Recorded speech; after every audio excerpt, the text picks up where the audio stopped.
Selamat pagi Bapak dan Ibu, para devosan kerahiman ilahi. Bacaan hari ini dari buku harian Santa Faustina, nomor 73 sampai dengan 75.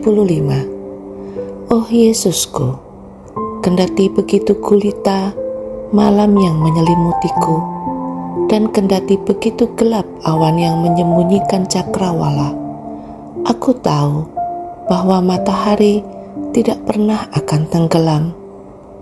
Oh Tuhan, meskipun aku tidak dapat memahami Engkau dan tidak memahami cara Engkau berkarya, bagaimanapun aku mengandalkan kerahiman-Mu. Kalau memang sudah menjadi kehendak-Mu, Tuhan, bahwa aku selalu hidup dalam kegelapan yang sedemikian pekat, terpujilah Engkau. Hanya satu hal yang aku minta dari-Mu, ya Yesus. Jangan biarkan aku menyakiti Engkau dengan cara apapun. Oh Yesusku, hanya Engkaulah yang mengetahui kerinduan dan penderitaan hatiku. Aku bersukacita karena aku dapat menderita bagi-Mu, betapapun kecilnya. Apabila aku merasa bahwa penderitaan itu lebih berat daripada yang dapat aku tanggung, aku akan bernaung kepada Tuhan dalam sakramen Maha Kudus, dan aku akan berbicara dengannya dengan keheningan yang mendalam. Pengakuan dosa seorang anak asrama.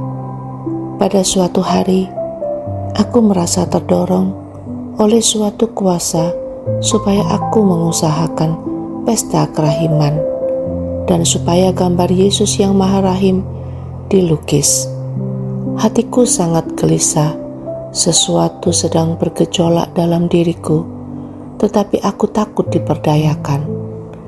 Keraguan-raguan ini lebih disebabkan oleh unsur-unsur dari luar, sebab di dalam lubuk jiwaku sendiri, aku merasa bahwa Tuhanlah yang meresapi diriku.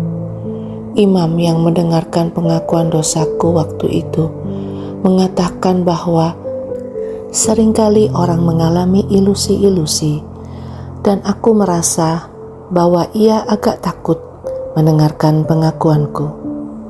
Aku sungguh merasa tersiksa, menyadari bahwa sangat sedikitlah pertolongan yang kudapatkan dari manusia. Aku berpaling sepenuhnya kepada Yesus, Guru yang terbaik di antara semua guru. Pada waktu itu, aku dipenuhi dengan keraguan-raguan. Apakah suara yang kudengar itu berasal dari Tuhan atau bukan? Maka mulai berbicaralah kepada Yesus dalam hati, tanpa mengucapkan satu kata pun. Tiba-tiba suatu kekuatan batin mencekam aku dan aku berkata, "Jikalau Engkau yang bersatu denganku dan berbicara kepadaku, sungguh Allahku, aku minta kepadamu, oh Tuhan, agar hari ini juga anak asrama itu pergi mengaku dosa. Tanda ini akan meyakinkan hatiku." Pada saat itu juga, gadis itu minta untuk pergi ke pengakuan dosa. Ibu guru yang mengajarkan di kelas itu sangat heran akan perubahan mendadak dalam diri anak itu. Tetapi ia segera berusaha memanggil seorang imam, dan anak itu melakukan pengakuan dosa dengan penyesalan yang luar biasa. Pada saat yang sama, aku mendengar suatu suara dalam hatiku berkata, "Apakah sekarang engkau percaya kepadaku?"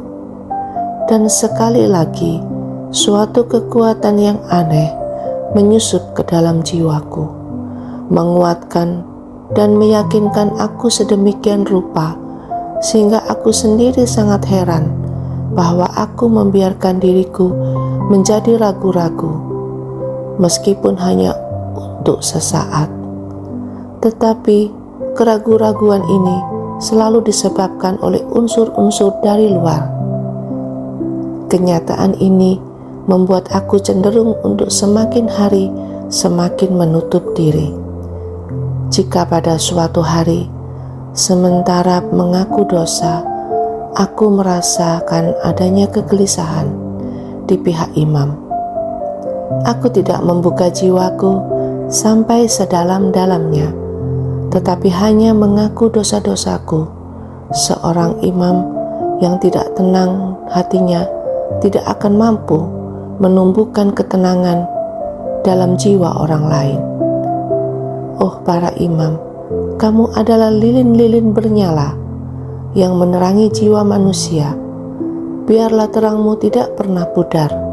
Aku memahami bahwa kadang-kadang bukanlah kehendak Allah bahwa aku membuka jiwaku sepenuhnya, tetapi kemudian Allah sungguh memberiku rahmat keterbukaan ini. Yesus, Engkaulah andalanku.